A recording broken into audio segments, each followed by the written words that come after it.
లోకమాత్ర వీక్షకులకు నమస్కారం. దొంగ విద్యలు నేర్చి సొమ్ము నొక్కేసిన వైనం. వైకాపా ప్రభుత్వ హయాంలో విద్యాశాఖ మంత్రి బొజ్జ సత్యనారాయణ గారు, పాఠశాల విద్యాశాఖ ముఖ్య కార్యదర్శి ప్రవీణ్ ప్రకాష్ గారు, కొందరు అధికారులు కుమ్మక్కై సాగించిన అక్రమ దందా ఇది.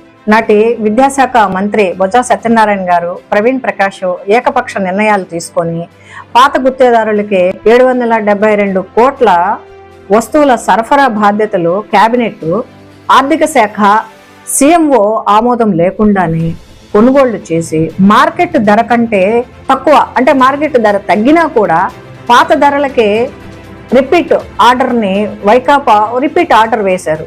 పాత ధరలు అంటే పాత ధరలు ఎక్కువగా ఉన్నాయి, కానీ ఇప్పుడు ప్రస్తుతం ఉన్న మార్కెట్ తగ్గినా కూడా పాత ధరలు ఎక్కువగా ఉండటం వల్ల ఎక్కువ ధరల్ని మళ్ళీ రిపీట్ చేసుకొని ఆర్డర్ వేసుకున్నారు. వైకాపా గవర్నమెంట్ ఎప్పుడైతే ఓడిపోయిందో, ఈ ఓడిపోవటం వల్ల ప్రవీణ్ ప్రకాష్ మెడక చుట్టుకుంటాయని చెప్పి ప్రవీణ్ ప్రకాష్ గారు టీఆర్ఎస్ కి వెళ్లారు. వైకాపా ప్రభుత్వ హయాంలో విద్యాశాఖ మంత్రి బొజ్జ సత్యనారాయణ, పాఠశాల విద్యాశాఖ ముఖ్య కార్యదర్శి ప్రవీణ్ ప్రకాష్, కొందరు అధికారులు కుమ్మక్కై సాగించిన అక్రమ దందా ఇది. 2024-25 విద్యా సంవత్సరానికి విద్యా కానుక కొనుగోళ్లలో నిబంధనలు ఉల్లంఘించి బయటపడింది. ఆర్థిక శాఖ అనుమతులు, కేబినెట్ ఆమోదము, ముఖ్యమంత్రి పేషి అంగీకారం లేకపోవడమే కాదు, న్యాయ సమీక్షకు పంపకుండా, టెండర్లు లేకుండా 772 కోట్ల కాంట్రాక్టును బొజ్జ సత్యనారాయణ గారు, ప్రవీణ్ ప్రకాష్ గారు కలిసి ఖరారు చేశారు. పాత ధరలతో పాత గుత్తేదారులకు రిపీట్ ఆర్డర్ ఇచ్చి భారీగా లబ్ధి పొందాలనే ఆరోపణలు వస్తున్నాయి. దీనిపై ఎన్డీఏ ప్రభుత్వము విచారణ జరిపిస్తే తమ మెడకు చుట్టుకుంటుందనే ఉద్దేశముతోనే ప్రవీణ్ ప్రకాష్ స్వచ్ఛందంగా పదవీ విరమణ చేశారు. ఎక్కడ ఎలాంటి అనుమతులు లేకపోయినా ఉత్తరాదికి చెందిన గుత్తేదారులకు రిపీట్ ఆర్డర్లు ఇచ్చిన వైనము విచారణ జరిపితే తేట తెల్లమయ్యే అవకాశం ఉంది. విద్యా సంవత్సరం ప్రారంభంలోనే విద్యా కానుక కిట్లు అందించాల్సి ఉంటుందని తెలిసినా సంబంధిత మంత్రి, ఆ శాఖ అధికారులు తొలుత పట్టించుకోలేదు.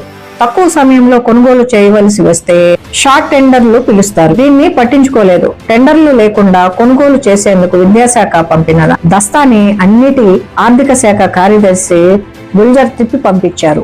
ఆ ఫైళ్లపై ఆయన తన అభిప్రాయాన్ని స్పష్టంగా రాశారు.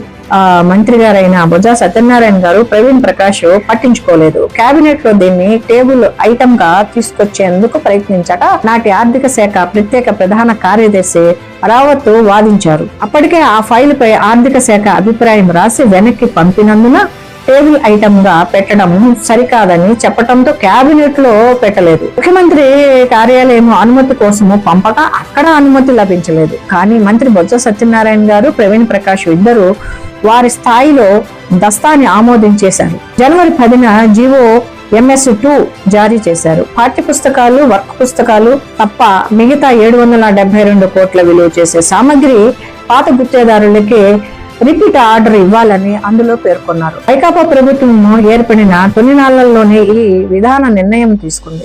100 కోట్లకు పైబడి చేపట్టే పనులు ముందుగానే న్యాయ సమీక్షకు పంపాలన్నది ఆ నిర్ణయం. 772 కోట్లతో విద్యా కొనుగోలు చేస్తున్న జ్యుడిషియల్ ప్రివ్యూ నిబంధనలను పాటించలేదు. ఏదైనా వస్తువు కొనుగోలు చేశాక 1-2 నెలల వ్యవధిలోనే మళ్ళీ కొనాల్సి వస్తే రిపీట్ ఆర్డర్ ఇవ్వటము సాధారణం. గతేడాది నోట్ పుస్తకాలను 2 గుత్తేదారులు సరఫరా చేయగా, ఈసారి వైకాపా సానుభూతి పరుడైన రాయలసీమకు చెందిన ఓ గుత్తేదారునికి ఆర్డర్ ఇచ్చారు.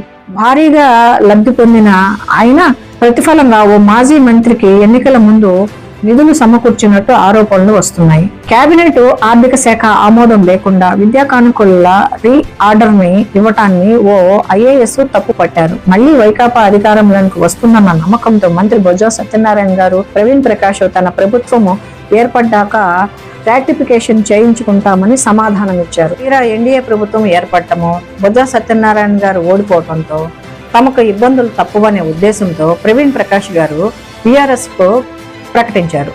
దీనిపై విచారణ జరిపించాలని ఇప్పటికే విద్యాశాఖ మంత్రి మన లోకేష్ గారికి ఉన్నతాధికారులు అందరూ కూడా సిఫారసు చేశారు. చూడాలి మరి ఉన్నతాధికారులు ఇచ్చిన సిఫారసు మేరకు, ఫిర్యాదు మేరకు మరి విచారణ జరిపితేనో, మరి లోతైన అధ్యయనం జరిపితే మరికొన్ని విషయాలు బయటకు వస్తాయేమో అనేది ప్రజలు ఆకాంక్షిస్తున్నారు. కాబట్టి దీని మీద పూర్తి స్థాయిలో విచారణ జరగాలని కోరుకుంటున్నాను.